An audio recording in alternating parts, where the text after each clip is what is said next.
Assalomu alaykum qadrdon namozxon muxlis. Omonmisiz? Sizlarni Oynai jahon orqali ko'rib turganimdan bag'oyatda xursandman, shodman.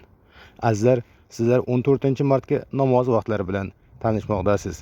Kanalimizga yangi bo'lsalaringiz obuna bo'lib, videolarni oxirigacha ko'rib, bittadan like bosib, o'z yaqinlaringizga yuborishda bardavom bo'ling.